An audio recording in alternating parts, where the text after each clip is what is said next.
Pumunta lang tayo ng bundok para maging matanda. May tungkod. Ano ka din anak ko? So ayan po mga kabayan, meron kaming puntahan ngayon. Balikan po namin yung aming iniwan.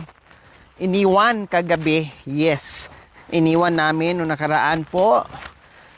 So silipin po namin ngayon mga kabayan kung meron na. Kung meron nang nahuli si Tatay Romy and Kuya Marwin. Kasama namin ngayon si Mami D. Mami D, kaya? Oo, kaya ko. Sure? Kaya ko anak ko. Sa bagay, nandyan naman si... nandyan naman si Tatay Romy. Oo. Magbuhat sa'yo mamaya. Oo. Sabi ni Mami D, kaya niya lahat. Walang imposible daw sa kanya, basta wag lang daw yung... Mahal ko. Akala ko ang palaya. wag lang daw yung ano mga kabayan kasi medyo hindi daw niya kakayanin yon. Pero pwede naman bungad-bungad. Bungad-bungad lagi. Sulyap-sulyap lang niya eh. Pasulyap-sulyap. Kumbaga, sabi niya, anak, dungaw lang nga.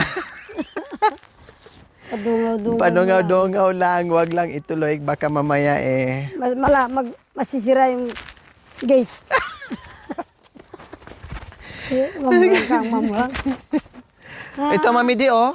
Pwede rin pala dito. Nung ulan, grabe ang ano dyan, nakaligo ako dyan, nakalaba kami dyan. Ganun ba? Oo, kabilaan, di ba? Oo. Hindi nauubusan yan, kahit ganyan ang tulo niya, hindi nauubusan. Buring-buring pala yung mahirap na bundok na eh. Talaga. Ay. Ganyan. Oo. Ganyan kaganda dito, magkabilaan ang tubig. Oo. Ni Tatay Romy. Walang kahirap-hirap sa tubig. Doon sa atin, mag-igib doon sa atin, mag-igib pa tayo sa San Ramon. San Ramon. Hay. Nung nagpagawa tayo ng bahay mo, Doon sa Apalit. grabe yung hirap sa pag-akyat baba ng tubig. Sasakyan. Is na siya? So ito, Mami D, ang dinadaanan natin ngayon kung saan Oo. ay pumupunta sila Mahulog pag nanguhuli ng ibon, ganyan. Oo, talagang gano'n naman.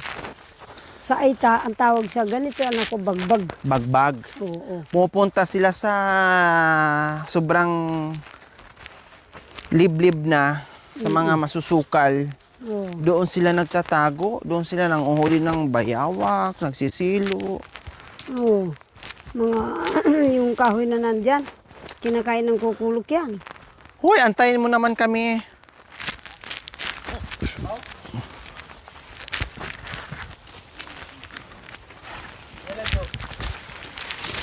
Ano daw? Sabaw? Antay. Ay, hindi. Ay, sabaw ba to, Mami D? Oh, yung talbos niya. Ay, ano to? Tungkol banwa. Oo, tama. Oo. Yung Oo, ano yan. niya. Sa bagoong nga naman, masarap yan. Sabi niya mga kabayan, pwede daw isabaw. Oo, tungkod banwa. Tungkod, ano, Mami D? Tungkol banwa, aning kapampangan. Tungkod banwa. Ito yon, Mami D? Yakin mo. Oh. Bakit yan lang ang usbong niya? Wala nang iba. Hindi na mas tumanda na eh. Ay, ganun. Oh. Bago ko naman yung kamay, anak ko, naniwala ka dyan. Ay, Natuyuan siya. wala. Natuyo. Meron siyang... Wala na? Natuyo. Meron siyang kwan. Maganda yan, ano, yung talagang mura, yung pinakausbong niya, Mami D. Yung baso nila, ina, o din. Iluto mo sibo eh. Iluto mo Hindi sa kanila yan dyan, sa pamangkin na niya yan. Bulu kami sa atin. Oo. Tungkol ba naman, sabi ng kumpahan. Hindi ko alam sa Tagalog.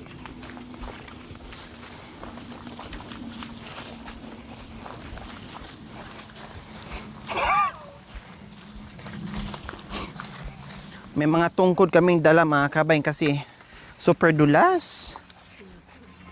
Yung mga batong maliliit. Pag naapakan mo yung mga ano, talagang masusubsob ka.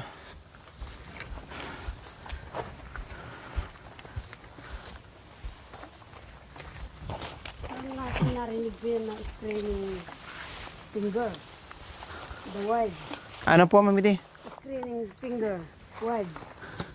Wide. Ang pangalan. Ay, pangalan. Yung pangalan yan. Pero kung Kapampangan, tungkod banwa. Tungkod banwa. Yeah.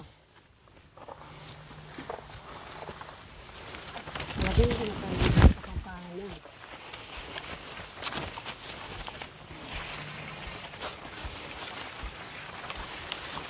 Kaburi mo ka rin. Gubat-gubat makanyang pala. Ay, apo. Mas higit pa dito, Mami Di. Oo. Mas higit pa dito yung pinupuntahan namin. Bukod din. Ganun din. Kaya lang ngayon, walang ibang sinuntaan ng Kapampangan na nagtatanim kung hindi doon. Yan. Wala na yung mga kahoy, yung mga buho. Mahal ko! Hintay mo naman ako. Nahihirapan din akong naglalakad, kala mo. Ang bilis maglakad eh. Oo. Ang bilis mong maglakad pa naman. Dapat sama-sama tayo. Walang Oo. iwanan. Kasama pa naman natin yung mga anak nating vlogger. Ano ba yan? Ginhawa. Sa hirap at ginhawa.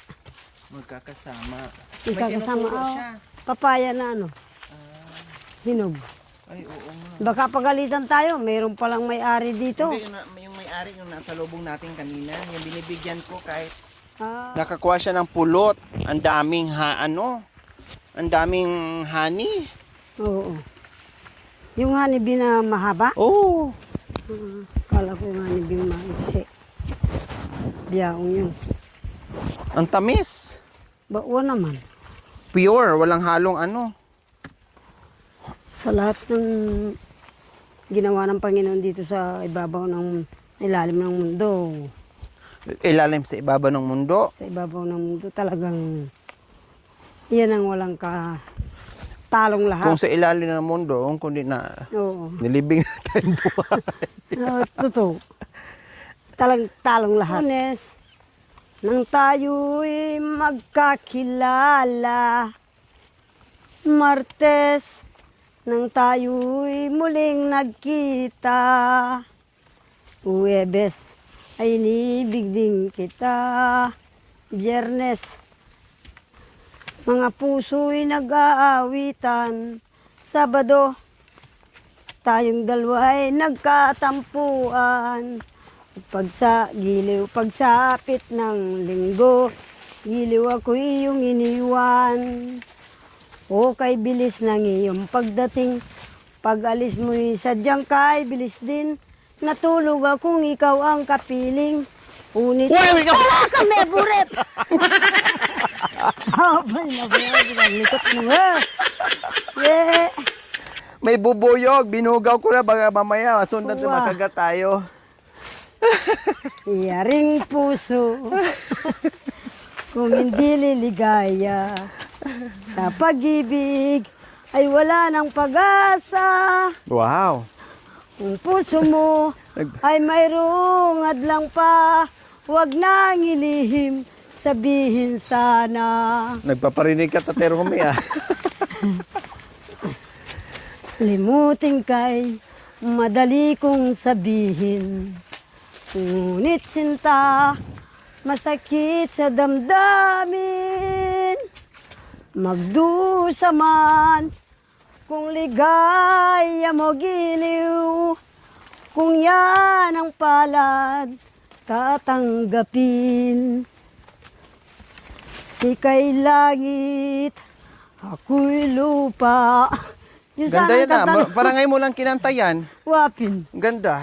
Maganda para pagulatin ka, lalabas yung bagong kanta. Yee! Lalabas yung pagsinta. Kaya nga. Pagmamahal. Buti lang wala si Nanay Lolita, makirot ka. Oo nga. Buti na Hinahanap ka wala. pa naman nung nakaraan. Ah, ano ba? Ganun ba? Oh. Nasaan na daw yung tatlong makirot? Sabi ko wala na, tinangay na ng mga foreigner. Ah, pinuntaan mo yung si Oh, Ate yeah. Lolita? Pinuntahan ko. Ay. Dito yun kuya ah. Nandun din siya pala, no? Nanong gawan mo dyan? Pang ano niya? Ah, Batikwasan siguro. Oo. Kay anak ko nung Anong kahoy yan, Mami D? pangwak kayo. Mami D, anong kahoy yan? Oh. Manggang pawo. Mangga pala yan? Pawo yan. Yan ang mangga ng kalikasan. Oh. May ano siya, akala mo apple siya. Apple mango. Kaya lang puro buhok na lang ang kakainin mo dyan. Malabak. Oh, yan. Anak ko'y duglo. Makati yan. Ano yan? Yung mga bulaklak ng ano. Ito? Wow. Itong, bulaklak ng duglo, sabi. Hmm. Ay, Makati yan. Dito kami banda nagsilo, Mami D. Sana nga meron kasi inabot kami ng alas 8 ng gabi dito. Kagabi. Oh. Sabi na ba? Anak ko, mayabak ka ta ka na. Nalinis na lang to dahil siyempre Oo. dyan sila sa pinakasukan, nilagay nila yung silo nila. Pero mukhang may nag-iingay. Mukhang may pumipiglas. Siguro mayroong Oo. nakuha. Kahit yung alamig anak ko. Dito? Makukuha. Kahit saan lugar pag ganitong tahimik. Nandyan yun. Gustong-gusto ng mga alamig na yan. Meron kaya? Anak ko yung nakakadulas din yung sanga. Sanga-sanga na ano.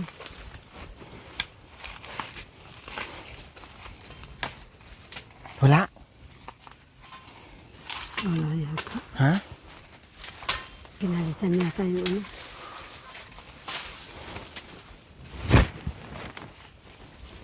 So dyan, ayan po Mami D, tingnan mo. Ayan o. Dyan kami naglagay. Nilinis na sa ilalim. Yan. Ano kayang gagawin niya dyan? Yan yung ano. Kahit pala ano nang ba, manok anak ko eh. Ha? Ito naman, panghuli ng manok na labuyo. Yan. Nakapon na, papay. Kaling, babae. Magkakuha doon ng babae. Kaya, huwag kang lumapit dyan. Baka mamaya ikaw yung mahuli niya. Putag yan.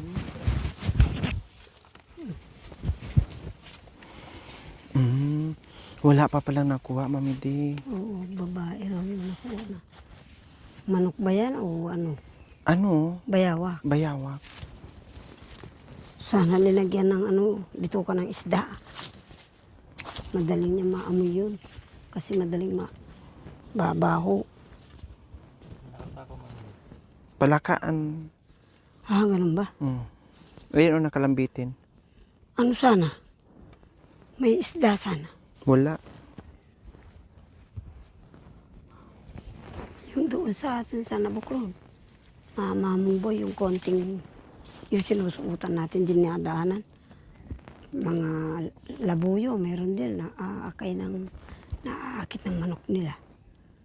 Nakukuha nila yung labuyo doon at saka ano. Lalapitan yung mga manok, Mami D, ng manok labuyo. Wow! Lapitan nila. Lalapitan na nakuha. Akala mo manok din ng bahay. Tsaka ano, mga baboy damo. Mahirap na Ganito nagbabarkada anak ko. Ito namang may barel. Sige, ito namang manugang, bakit ba naman? Sana hindi siya kumibo. Umupo na lang siya. Ngayon naglalakad-lakad naman. Narinig, akala nitong may barel. Siya ng baboy. Anong nangyari? Wala. Nagkataon ng anak si Malimong Corina. Nung pumunta rin kayo doon Nasa ospital kami, buti na lang. Anong bar? Oo, nasa. Parang baboy. Baboy damo, hindi baboy damo yung napatay. Tao. Parang Babae. sa pang-uwak din, lalaki naman, yung tinulungan ko. Ganun ba Mm. anak ko? Tinamaan dito sa ano. Namatay din. Hindi na makapagtrabaho. Ah, Akala niya babayaran mo yung ano. Yung pala.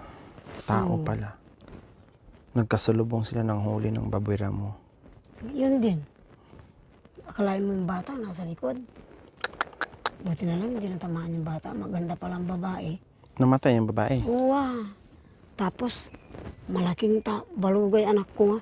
Lahat hanggang mawakat anak ko. Hanggang bataan nalungkot. Lahat ang maluga. Ay, hanggang dito sa kamyas. Sabi ko nga, nung mag New Year bago kayo dumating ng kinaumagaan, naghahagis ng, nagbigay ng ano ba, relief si Apong Pineda. Ba, mga walang iya kayo ang yayabang ninyo. Pero kung may pinuputol ng 1 taon dyan, nasaan kayo? Hindi ba lahat kayo nakatago? Ginanyan ko nga. Nung ginanyan ng akala mo, baboy ang dinala sa masukal. Ay, Ang sipag ni Tatay Romeo. Ganyan yan siya. Dati yung pagkain niya, puro lang ano, mamiti. Puro lang saging, saging. kalyang. Mga ganyan. Tapos mga down-down. Tapos kape. Walang kanin-kanin. Kasi hindi na mapupunta ng bayan yan. Kapunta ka ba kung wala kang pera nga naman anak ko, bibili sila ng kalakal mo. Ponti lang. Kaya nanguhuli silang ganyan para magkakaulam sila. Talagang ganun yung ite anak ko. Lahat ng ite ganun.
So ayan po mga kabayan, nandito na nga po kami. Bigo ang aming pagdating po mga kabayan dahil wala kaming nadatnan na nakahuli po yung aming patibong or yung aming silo po mga kabayan. Ganun pa man, hindi pa rin nawala ng pag-asa si Tatay Romy sa kagustuhan na makahuli. Bagkos nagdagdag pa ng pangsilo mga kabayan. Dinamihan pa niya para baka sakaling makahuli po mga kabayan. Siguro sabi ni Tatay Romy, kailangan siguro paikutan para walang ligtas at makakahuli, hindi makakalabas ng buhay. Kaya ayan, nagdagdag si Tatay Romy ng silo bago kami aakyat.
Thank you for watching. Don't forget to like, share, and subscribe.